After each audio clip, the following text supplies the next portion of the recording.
I want to start by making one point clear. The use of chemical weapons anywhere in the world is an inexcusable violation of international law, and the United States will not tolerate it. The Assad regime's attack against innocent Syrians in Douma, Syria on April 7th is horrifying and tragic, and it demanded an immediate response. Yesterday, United States forces, at the direction of President Trump, launched precision strikes against Assad regime targets associated with the use of chemical weapons in Syria. We launched these strikes to cripple Syria's ability to use chemical weapons in the future. We were joined by the United Kingdom and France, who demonstrated solidarity in addressing these atrocities. Americans are united in condemning Syria's inexcusable use of chemical weapons, which no civilized nation would tolerate. We are encouraged by the support we received from the senators and congressmen on both sides of the aisle. We are also extremely proud of the United States service members who carried out this operation last night. They demonstrated unwavering courage and commitment in their defense of the American people and the values and ideals our nation represents. This operation was carefully orchestrated and methodically planned to minimize potential collateral damage. I can assure you, we took every measure and precaution to strike only what we targeted, and we successfully hit every target. This operation does not represent a change in U.S. policy, nor an attempt to depose the Syrian regime. These strikes were a justified, legitimate, and proportionate response to the Syrian regime's continued use of chemical weapons on its own people. We do not seek conflict in Syria, but we cannot allow such grievous violations of international law. Our goal in Syria remains defeating ISIS by, with, and through the 70-nation coalition. But we will not stand by passively while Assad, backed by Russia and Iran, ignores international law. The Assad regime's actions in April 2017 and again on April 7th, 2018, show they have abandoned their commitments to the international community and resorted to illegal tactics against the innocent Syrian people. We call upon Russia to honor its commitment to ensure the Assad regime dismantles its chemical weapons program and never uses chemical weapons again. We support our diplomats who are working to set the conditions for the United Nations-backed Geneva process to succeed. And we look forward to working with the United Nations envoy to Syria, Staffan de Mistura. In an effort to maintain transparency, General McKenzie will now provide a detailed overview of the actual operations. General McKenzie. Thanks, Dana. Ladies and gentlemen, good morning. I'm going to spend the next couple of minutes just talking about the military details of the strikes that we executed last night. And could I get the first graphic up, please? As you've heard from the President of the United States and directly in this room from Secretary Mattis and Chairman Dunford, the United States, the United Kingdom, and France, 3 of the 5 permanent members of the UN Security Council, conducted a proportional, precision, coordinated strike in response to the Syrian regime's continued use of chemical weapons. This combined military strike was directed against 3 distinct Syrian chemical weapons program targets, and I'm going to show them to you in turn on the monitor behind me, and I think you have access to that information also. The 3 facilities are more appropriately were fundamental components of the regime's chemical weapons warfare infrastructure. Let's go to the first slide, please. The Barza Research and Development Center. Next slide. Pardon me. The Him Shinsar Chemical Weapons Storage Facility. And last, and the next slide, please, the Him Shinsar Chemical Weapons Bunker Facility, which is located about 7 kilometers from the previous Him Shinsar site. This strike aimed to deliver a clear and ambiguous message to the Syrian regime that their use of chemical weapons against innocent civilians is inexcusable and to deter any future use of chemical weapons. We selected these targets carefully to minimize the risk to innocent civilians. We're still conducting a more detailed damage assessment, but initial indications are that we accomplished our military objectives without material interference from Syria. I'd use 3 words to describe this operation: precise, overwhelming, and effective. Let's go back to the first Barza slide, please. Against the first target, the Barza Research and Development Center, which is located in the greater Damascus area, we employed 76 missiles. 57 of these were Tomahawk land attack cruise missiles, and 19 were Joint Air-to-Surface Standoff Missiles, or JASSMs. As you can see for yourself from the graphics, initial assessments are that this target was destroyed. This is going to set the Syrian chemical weapons program back for years. And you also note that we've successfully destroyed 3 buildings in metropolitan Damascus, one of the most heavily defended aerospace areas in the world. Next slide, please. Against the second target, the Hem Shinsar chemical weapons storage facility, which is located in Syria just west of Homs, 22 weapons were employed: 9 U.S. TLAMs, 8 Storm Shadow missiles, 3 naval cruise missiles, and 2 Scalp land attack cruise missiles. So this target was attacked by all coalition forces. Our Tomahawks, the British Storm Shadow, and then the French missiles went against it as well. Against the third target, next slide, the Hem Shinsar chemical weapons bunker facility, we deployed 7 Scalp missiles. Again, the initial assessment is that this bunker facility was successfully hit. I'd now just like to talk a bit about the specific platforms that were part of this strike. And let's go back to the first slide, please. The missiles that I've just described were delivered from British, French, and U.S. air and naval platforms in the Red Sea, the Northern Arabian Gulf, and the Eastern Mediterranean. All weapons hit their targets at very close to the designated time on target of about 4 a.m. in Syria, which of course is 9 o'clock here on the East Coast. I'm going to give you a little more details now about the platforms. First, in the Red Sea, the Ticonderoga class cruiser Monterey fired 30 Tomahawk land attack cruise missiles, and the Arleigh Burke class destroyer Laboon fired 7 Tomahawks. In the North Arabian Gulf, the Burke class destroyer Higgins fired 23 Tomahawks. In the Eastern Mediterranean, the French frigate Languedoc fired 3 missiles of their naval version of the Scap missile. Also in the Mediterranean, the Virginia-class submarine John Warner fired 6 Tomahawk missiles. In the air, 2 B-1 Lancer bombers fired 19 Joint Air-to-Surface Standoff missiles. In addition, our British allies flew a combination of Tornadoes and Typhoons and launched 8 Storm Shadow missiles. Our French allies flew a combination of Rafales and Mirages and launched 9 Scalp missiles. Taken together, and as you can see from the graphic behind me, these attacks on multiple axes were able to overwhelm the Syrian air defense system. It's also important to note that we flew a variety of defensive counter-air, tanker, and electronic warfare aircraft in support of these operations. None of our aircraft or missiles involved in this operation were successfully engaged by Syrian air defenses, and we have no indication that Russian air defense systems were employed.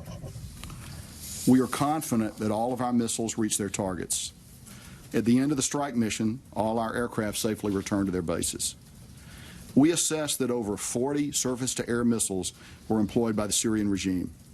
Most of these launches occurred after the last impact of our strike was over. It is likely that the regime shot many of these missiles on a ballistic trajectory. I mean by that, without guidance.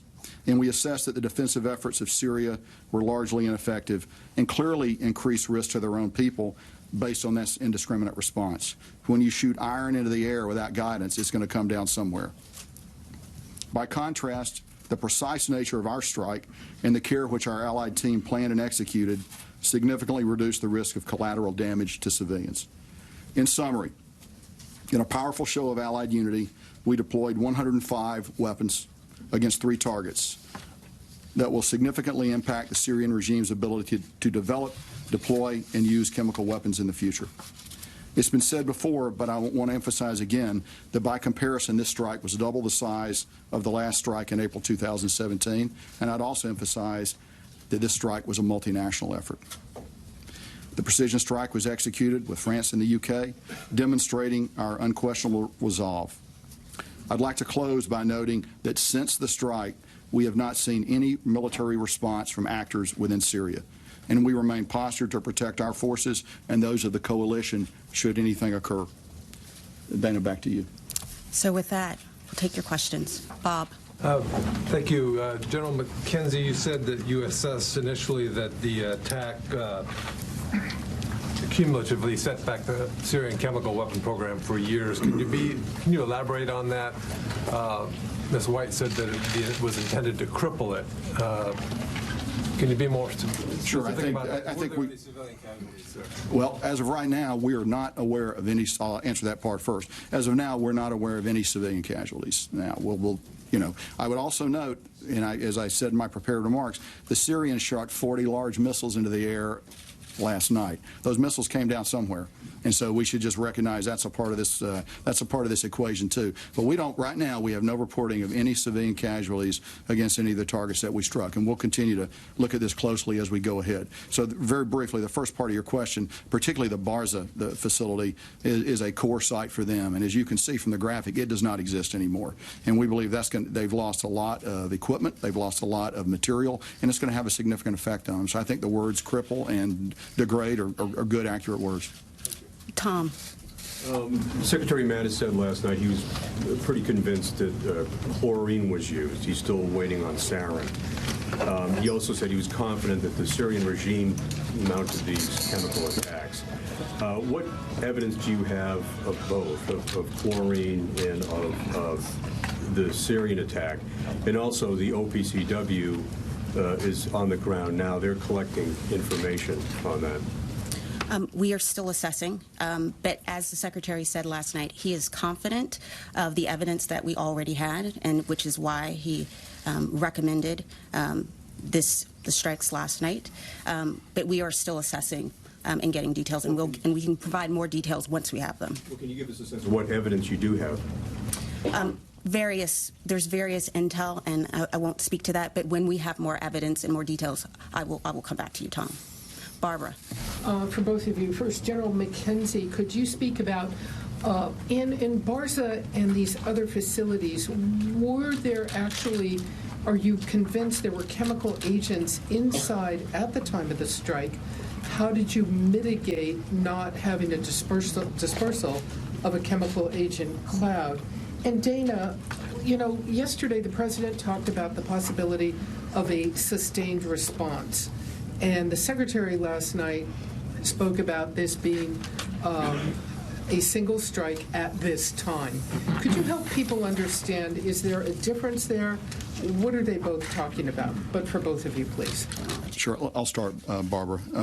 So as we look at each of these targets, we have a variety of sophisticated models, plume analysis, other things to calculate the possible effects of chemical or nerve agent being in there. In relation to the Barza target, yes, we assessed that there were probably some chemical and nerve agents in that target. However, we believe that by the way we attacked it, the attack profile that we used, the way our weaponeers looked at it, we were able to minimize that. And so I just leave it at that. You'll be able to judge over the next few hours the results of that, but we believe that we successfully mitigated against the fact that there are illegal and unauthorized weapons at these sites. Just to interrupt very briefly, are you doing any post-attack air sampling to see if there was any dispersal? We look at the target through a variety of means. And with respect to his comment, I think the operative word is, the words were "at this time." What happens going forward has everything to do with the Assad regime. We sent a very clear message last night, and we hope that he heard it. Joe. General McKenzie, have you had any contacts with the Russians through the deconfliction lines in the aftermath of these operations, or are you planning to have such contacts in the next few hours? As you know, the deconfliction channel, which we use between we and the Russians, has operated frequently over the past few months. It continued to operate frequently leading up to this strike and in a routine basis after the strike. Hans. General McKenzie, the 3 targets that you struck, were those manufacturing or researching chlorine or sarin? A little of both, and particularly in the Marza target. But there's a little of both. And did any of these facilities have any other non-military application?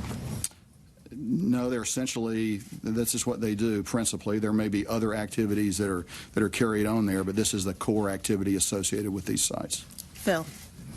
You said that none of the Russian air defenses were not turned on. How do you explain that? Was there an agreement? I'm sorry, I didn't say the Russian air defenses were not turned on. I said they weren't employed. They weren't employed, I'm sorry. Was there an agreement with the Russians that they would not employ their air defenses?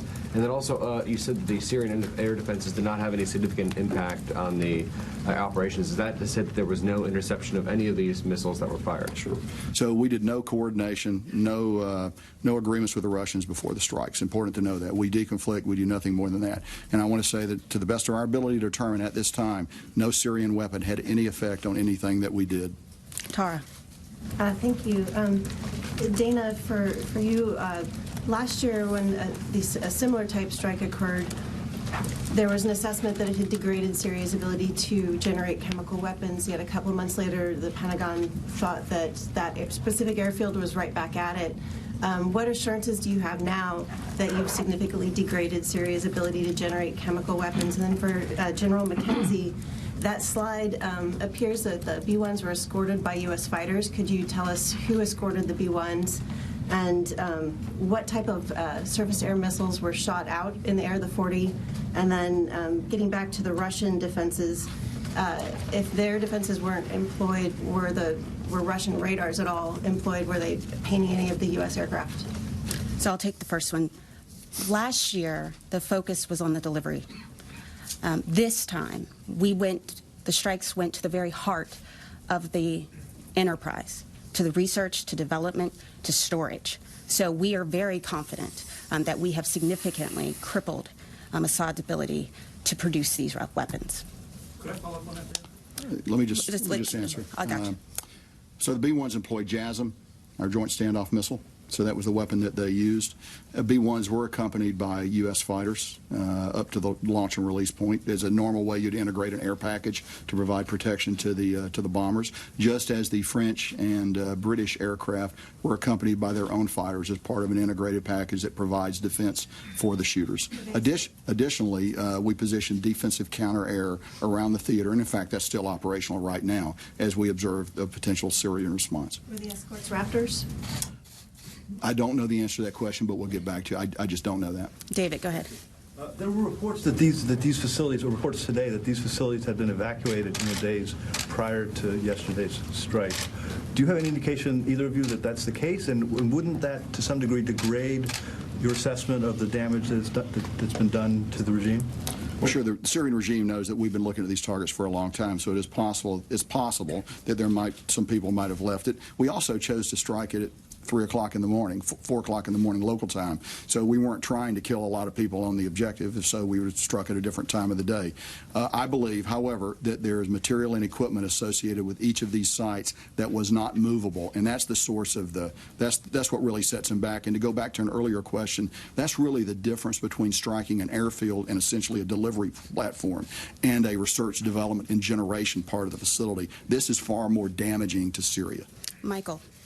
General McKenzie, were the 3 targets that were struck, does this represent the totality of Syria's known CW infrastructure, or were there CW structures that you didn't hit because of collateral damage concerns? Second, is chlorine the new red line, because the administration monitored the use of chlorine for many months and didn't take any action, and it seems only to have taken action because a nerve agent appears to have been used. And the last weapons question, was the JASM used, an extended range JASM, or just the first generation JASM? So let me, in terms of the targeting, as we selected targets, obviously the Syrian chemical weapons system is larger than the 3 targets that we addressed tonight. However, these are the targets that presented the best opportunity to minimize collateral damage, to avoid killing innocent civilians, and yet to send a very strong message. We could have gone to other places and done other things, but we, in close coordination with our allies, decided these were the ones that best fit that criteria. So there's an element that is not part of the. There are other elements, and we'll continue to examine those as we go forward. So we did employ the JASM ER. And you say you destroyed most of the infrastructure, 50%, 80%, or? You can look at the map. You can look particularly at the Barza site and make your own conclusions. I would say they had 3 buildings there and a parking deck, and now they don't. So I think that's probably the one that's easiest to see because it's a building structure.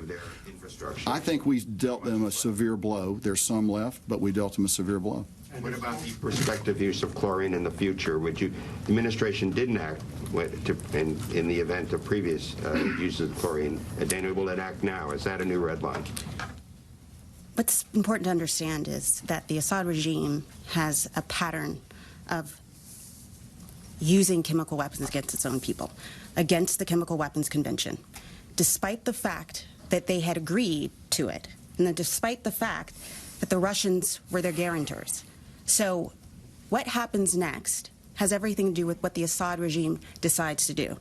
And it has everything to do with what the Russian government decides to enable as well. Stephanie? Thanks, Dana. Why does the administration, just talk a little bit about this, and you guys have touched on this, but why does the administration feel these strikes are enough to deter the Assad regime from using chemical weapons again? I'll pass it to the general in a second. We were very methodical in making the decision about these sites, and it was a deliberate decision to go to the storage facilities, to go to the research and development facilities. That was the difference. We think by doing this was very successful, and we are confident that we've significantly degraded his ability to ever use chemical weapons again. One more. And what kind of response should the Assad regime expect from the U.S. if they were to use chemical weapons again? One, I think it's very important to remember that that this represents 3 permanent members of the UN Security Council who did this. The UK and France are our oldest allies. This is about values. We did this because it's intolerable for any civilized nation to tolerate the use of chemical weapons. Thank you. Missy. Thank you. I just have one follow-up on Michael's question for you, General, and a question for you, Dana. General, can you just, to press you a little bit on the chemical weapons program, can you give us an idea of, with this, should the American public understand that this is a minority of the existing chemical weapons programs? Is this more than half? Is there any way you can give us a better sense of the scale of what these 3 sites represented? Also for you, General, how long did the strike last? How many minutes, hours? And Dana, for you, can you just comment on, to put this a little bit in the context of the broader civil war? I know that the U.S. policy is not to get engaged in the civil war, and that the objective is to get to a negotiated settlement eventually. But, you know, we have this significant military response to chemical attacks that in this instance killed an estimated 45 people. At the same time, the Assad regime has continued to use conventional means to attack women and children, civilians repeatedly using barrel bombs and other means. Can you just talk about that? How should people understand the difference in the response to these more isolated chemical attacks and the ongoing conventional attacks by the Assad government on its own people? It is clear to everyone that the Syrian people have suffered for too long. And it's why we are 100% behind the UN-backed Geneva peace process. And we encourage our allies and partners in the region to also help facilitate that conversation. We have a new UN envoy, and this is an opportunity to really put real steam behind the process. But our mission in Syria remains the same. It is to defeat ISIS. It is not to be involved in the civil war. Christina. So, sorry. It's Christina, yeah. I'm sorry. There you go. Missy, so your 2-part question. First, we believe that by hitting Barza in particular, we've attacked the heart of the Syrian chemical weapons program. Okay. Now, I'm not saying that they're not going to be able to reconstitute it. And I'm not saying that it's going to continue. But this has dealt them a very serious blow. So I think that's the core of what I'm saying. Second point is, how long did the attack last? As you know, an operation like this has many, many elements. From a 0-400 time on target, which all our missiles impacted within a minute or 2 of that time. Really, several hours before, you begin to launch tankers, you begin to launch intelligence aircraft, you begin to do a variety of things. Probably a couple hours before would be the period of maximum intensity for the mission. That's when you're beginning to spin and launch the TLAMs from the ships. That's when your other aircraft are beginning to get to the point where they're going to release their missiles. But the operation actually many hours before in order to just get set up. Christina. Thank you. What would trigger another wave of coalition attacks? Are we talking another chemical weapons attack or retaliation? And do we expect any retaliation either from the regime, the Russians, or the Iranians? I can't speculate on what could happen, but what I will tell you is that we took action, and what happens next is the decision of Assad. And also, do we expect any kind of retaliation? So I can't speak to that, but I can tell you that we're ready for it. We're postured both in the region and globally. We're on the balls of our feet, and we're ready for anything. Tony.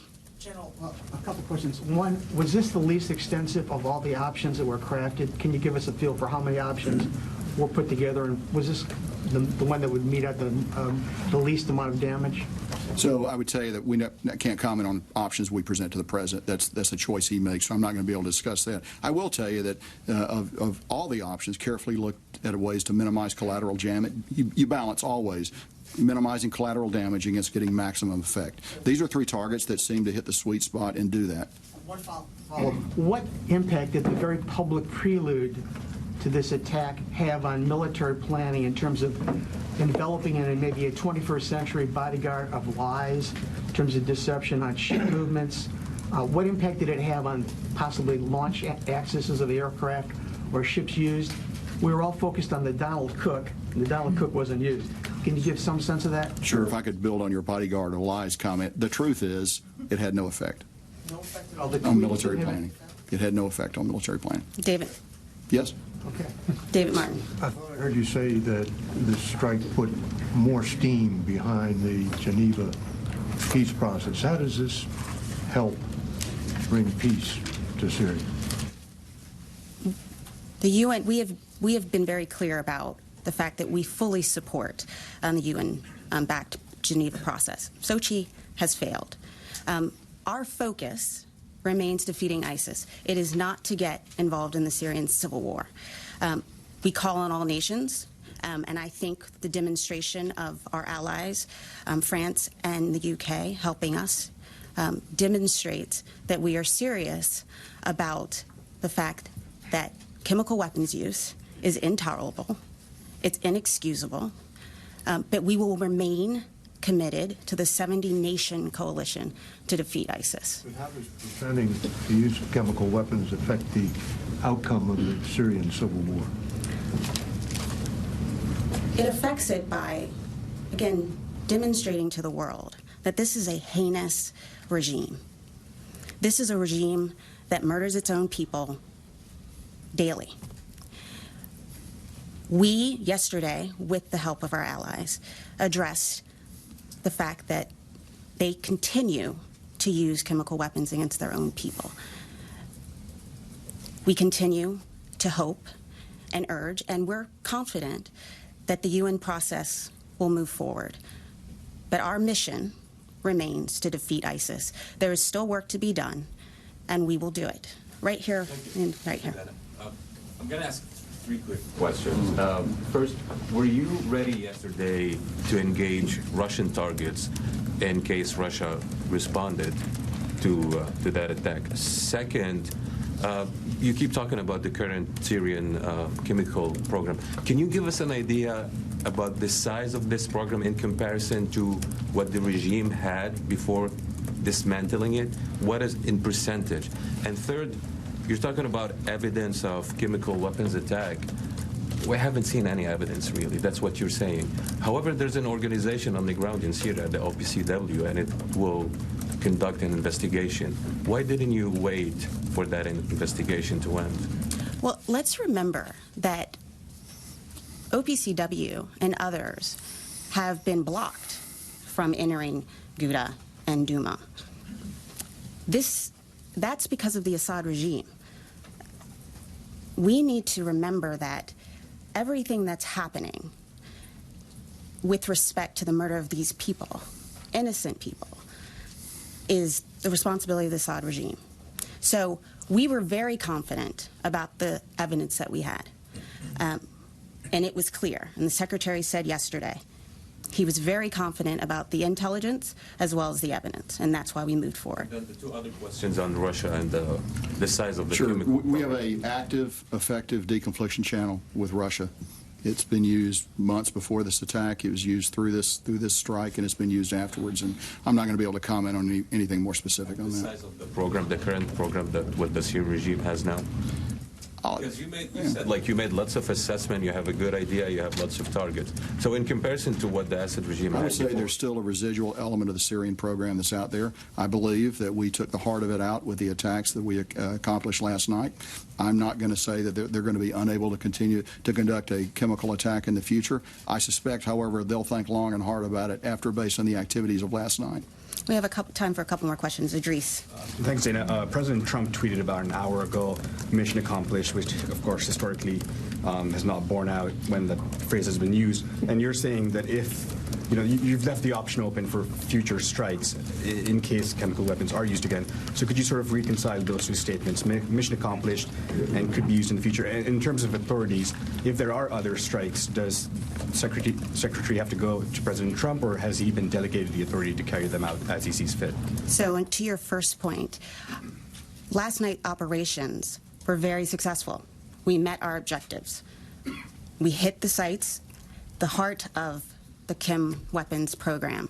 So it was mission accomplished. Give me your second part. Second part is the authorities question. If there are future strikes, does the same process have to go where you go to the NSC and the PCC? What is the process now? As the Secretary said last night, the President has the authority under Article 2 to defend U.S. interests and national interests. And so I'm not going to speculate on anything that happens in the future, but this was a fully legitimate operation. Ryan. General McKenzie, did the Chairman of the Joint Chiefs, General Dunford, did he communicate with General Gerasimov in the days or hours leading up to this strike? And then, in addition, do you assess that this has actually fundamentally changed the military balance of the Syrian civil war, or is the Assad regime maintaining its advantage? So I go back to some of the things I've already said about the deconfliction channel with the Russians. It's a multi-level, robust system of communication that we've employed for some time. I'm not going to be able to give you any more information on a particular conversation that the chairman may or may not have had. What was the second part of your question? The military balance of the civil war. Do these strikes fundamentally affect that, or is the Assad regime's apparent ascendancy remain? I think our strikes were targeted to send a message about the employment of chemical weapons, and I think they were successful achieving that military objective. Well, I want to get someone who hasn't spoken, but way in the back here. Connie. Channel 4 News.